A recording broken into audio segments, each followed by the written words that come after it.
Let me finish with this story. We go to China from time to time, and we train leaders.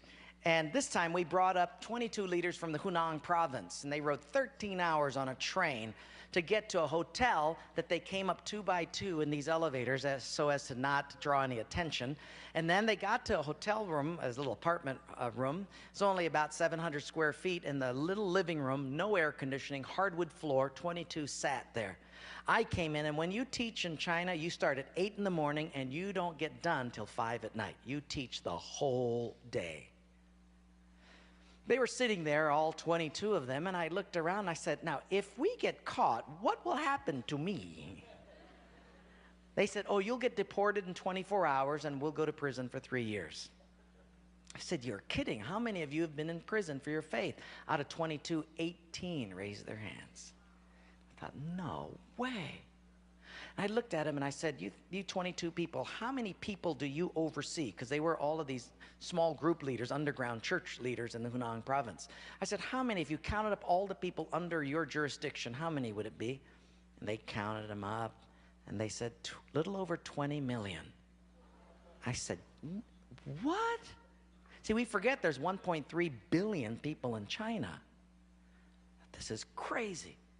Well, I had 15 Bibles, and I passed them out. Obviously, 7 didn't get them. And I said, let's turn to 2 Peter chapter 1, and we're going to read it. And just then, one lady handed hers to somebody next to her. And I thought, interesting.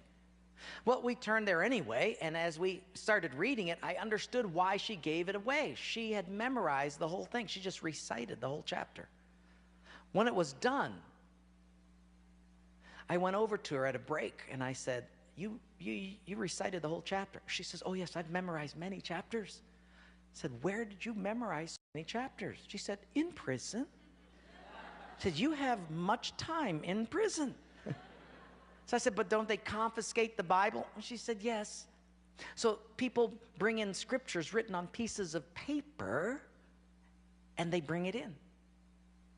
So I said, but then if they find that piece of paper on you, won't they confiscate that? She said, oh yes, that's why you memorize it as fast as you can.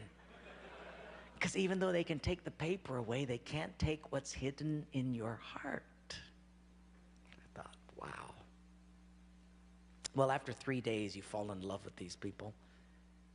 And when it was done, I said, how can I pray for you? I'm going to go back to America, and you guys have been just so wonderful. How can I pray for you? They said, you know, Wayne, you guys can gather like this whenever you want to in America. We can't. Could you pray that one day we'll be just like you? And I looked at him and I said, I will not do that. Big incredulous eyes looked at me and they said, why? I said, because you guys rode a train for 13 hours to get here. In my country, if you've got to drive more than an hour, people don't come. You sat on a wooden floor for 3 days. In my country, if people have to sit more than 40 minutes, they leave. You sat not only here for 3 days on a hard wooden floor, but you did it without air conditioning. In my country, if it's not padded pews and air conditioning, people don't often come back. In my country, we have an average of 2 Bibles per family. We don't read any of them. You hardly have any Bibles, and you memorize them from pieces of paper.